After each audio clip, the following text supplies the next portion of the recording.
Viewers আসসালামু আলাইকুম, কেমন আছেন সবাই? আশা করি সবাই ভালো আছেন। আজকে আপনাদেরকে একটা ফেসবুকের টিপস দেওয়ার জন্য হচ্ছে এই ভিডিওটা করা।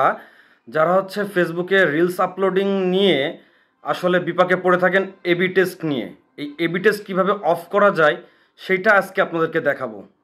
শুরুতে হচ্ছে আপনাদেরকে অবশ্যই আপনাদের মোবাইলের এই ফেসবুক অ্যাপটাকে অন করতে হবে।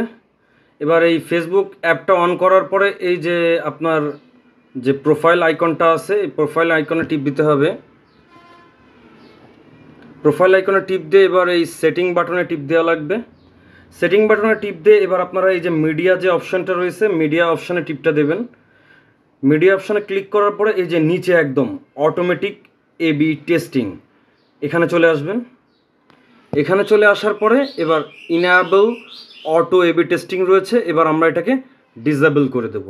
এতে উপকার কি পাবেন সেটা হচ্ছে কি, আমরা যারা হচ্ছে যে রিলস আপলোড করি, রিলস আপলোড করার অনেকক্ষণ পরে যে কিন্তু আমাদের প্রোফাইলে কিন্তু রিলসগুলো শো করে, এতে কিন্তু অনেক কমেন্টস হাওয়া হয়ে যায়, যেটা সত্যি কথা।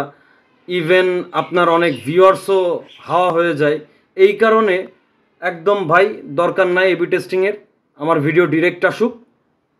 উপকৃত হলে সবাই আমার এই ফেসবুক প্রোফাইলটাকে একটু ফলো দিয়ে যাবেন। ধন্যবাদ সকলকে।